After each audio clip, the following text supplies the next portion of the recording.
Hi, hello, and welcome to my channel. I'm Nash, and today we're going to sit down and we are going to, I'm going to show you guys how to get this really cool cut crease. It's really easy. Like, there's like only a few different products and shadows that I used for this eyeshadow look today. I did not plan on filming this video for YouTube. I planned on doing it for an Instagram video, but I really like how it turned out. So I think what I'm going to do is I'm going to take the footage that I used to film the Instagram video and then I'm just going to do a voiceover. So this video will be a voiceover. If you don't like those, go watch one of my other tutorials. I usually don't do voiceovers, but in this case, I'm going to. So make sure you hit that subscribe button as well if you do enjoy the video. I am doing a giveaway at 1,000 subscribers, so I'd really appreciate it if you hit that subscribe button. We want to hit that 1,000 so somebody can win a nice little present. Otherwise, let's just go ahead and jump into the tutorial.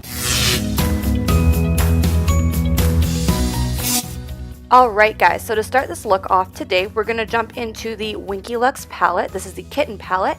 And I'm going to jump into this shade Strut, and I'm going to use this shade just as my transition shade. So I'm going to just throw this into my crease and blend it up into my upper crease just to get everything going. Then right into the shade Boots, and we're going to use that just in the crease just to deepen everything up a little bit more.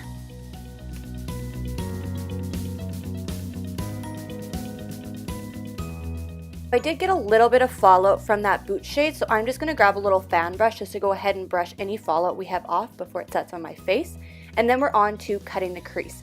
So I found out this new little trick by Nicole Guerrero. How she cuts her crease is she puts it on kind of the middle bottom of her lid and then looks up, and that'll give you your kind of exact line that is going to look good when you open your eye, close it. I do hooded eyes pretty good, so I like to use this trick. It just makes the cut crease stand out a little bit more. And then I'm going to go in and just fill in the blanks, and I bounce it out with my finger a little bit just to kind of blend the outer corner in with the rest of the cut crease, and then just going in and setting it with a neutral shade. And then to make the cut crease stand out even more, I'm going back in with that Boots shade with just a little bit of a precision brush, and I'm just going to outline the cut crease with this, and this is really just going to make that pop. Here I'm going in with just like a creamy white-ish shimmery shadow, and I'm just going to throw that over where we put down the cut crease, and then just going in back into Boots and just blending everything together. For the glitter today, I'm going into my Tarte Eye Jewels glitter liner, and this is in the shade White Gold. So what I'm going to do is I'm going to start putting down the metallic side, and then once I kind of have everything where I want it, the line where I want it on the metallic side, I'm going to hop over to the glittery side and just coat the metallic with the glitter, if that made any sense.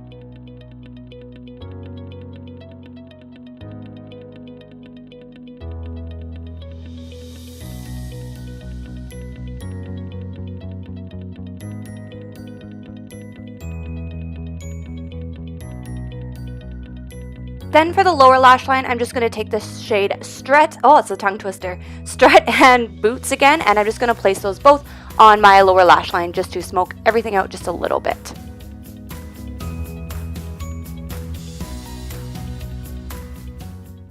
For highlight today, I'm going into my Cougar Mineral Face and Body Shimmer. This is in the shade Diamond Kiss.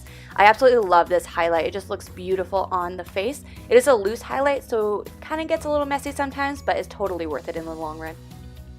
After I'm done my highlight, I did go off camera and I just threw on some Cosmic Lashes in the style Venus. And then I'm hopping right into lips, and I'm going in with my Galactic lip paint in Posh, and then just like a gold glittery lip gloss on top just to finish off the look. And there you guys have the completed look.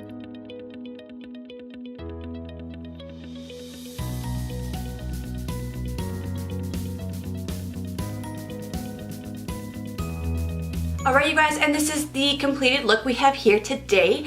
I'm sorry that the whole video was in a voiceover. I was not planning on actually filming this, but I really liked how it turned out. I'm going to use the footage that I took for the Instagram video and do a voiceover for that for YouTube. If you enjoyed this video, definitely make sure to hit that subscribe button down below and give a thumbs up to this video. Just remember, I am going to do a giveaway at 1,000 subscribers, so keep that in mind. Otherwise, thank you so much for watching, and we will see you in my next video. Bye guys.